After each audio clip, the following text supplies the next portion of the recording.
Hello everyone, my name is Trevor with SkyCiv. In this video we will be going over some pretty cool shortcuts that allow our SkyCiv users to model their structures more quickly and efficiently. As you all know, time is very valuable to engineers, so your structural analysis software should have the goal of requiring as little time as possible to reach your answer or objective. Specifically, we will be talking about some shortcuts you can take in Structure 3D using some right-click functionality. So when modeling your structure, we have an example structure here with a variety of different elements. The main elements include nodes, members, and plates.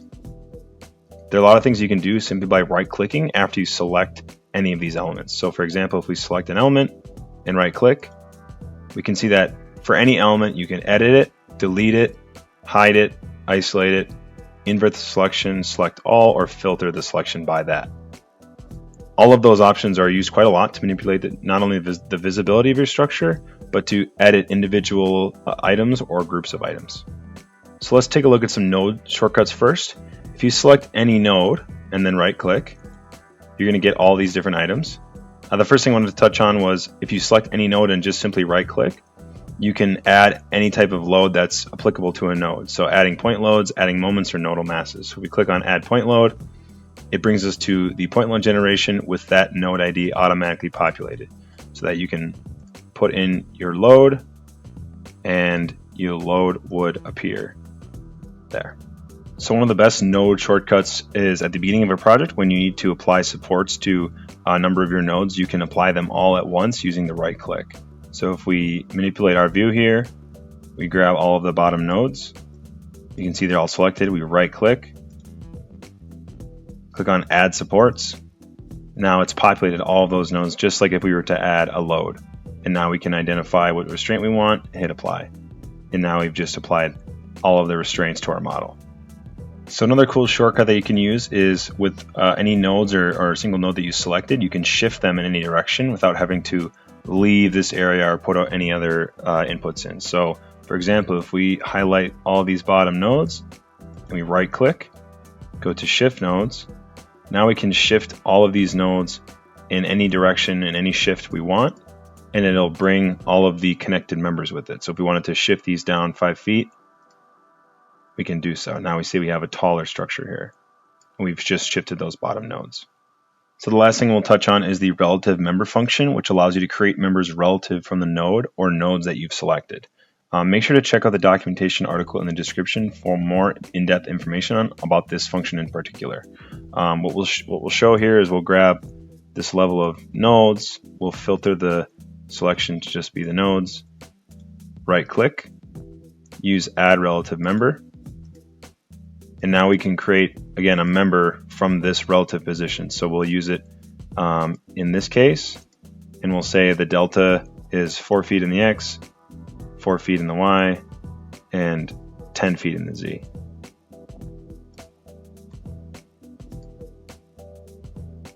So you just knowing the change in delta from where you started to where you're ending, we've added these all these members here that go to a specific node location without having to know that node location.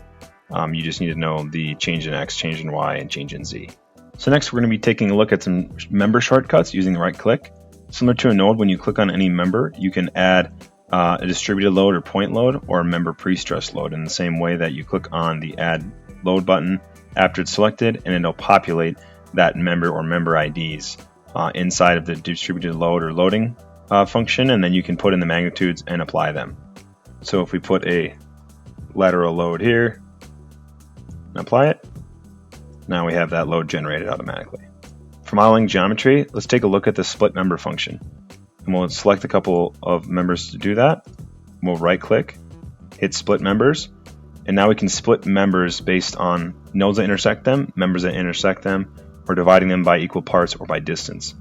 And any of these options can also just generate the nodes instead of actually splitting the members up. So what we'll do is we'll just split the member into 3 equal parts.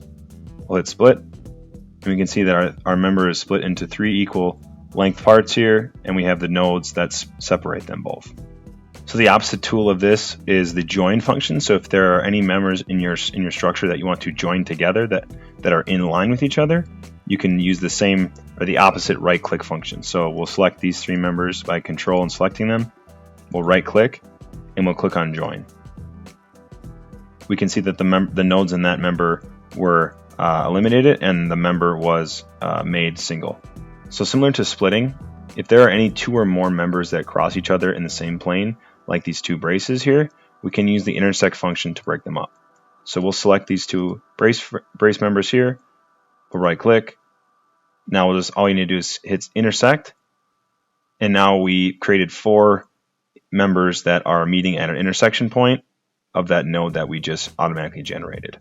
So for this last one, I went ahead and just hid the roof structure to make it a little easier to see. But one of the most useful functions you can use with this right-click shortcut is by selecting the span members function, which works best when members are parallel with each other, but can also work if they're not.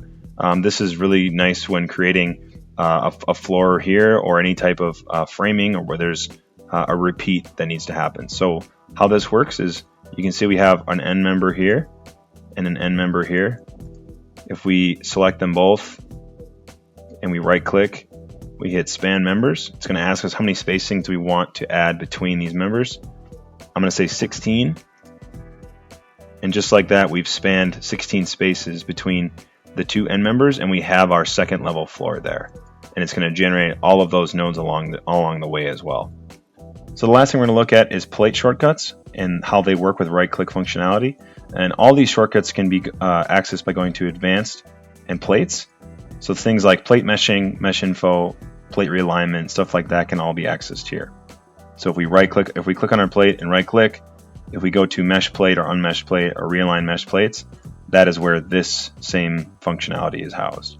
The main thing I wanted to point out though was the hole functionality. So if you click on a plate, you right click and you click on plate hole, obviously we have a few nodes here that we want to create a plate hole in so that the mesh does not incorporate that geometry.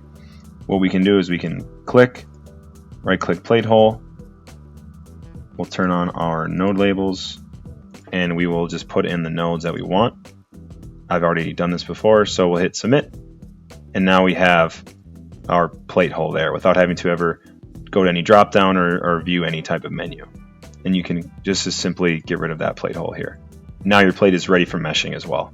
So with the summation of these right-click shortcuts and other tools in the geometry generation functions of Structural 3D, you should be able to model your structure fairly quickly, saving you some good time on your project and limiting the time you actually need to use in our software.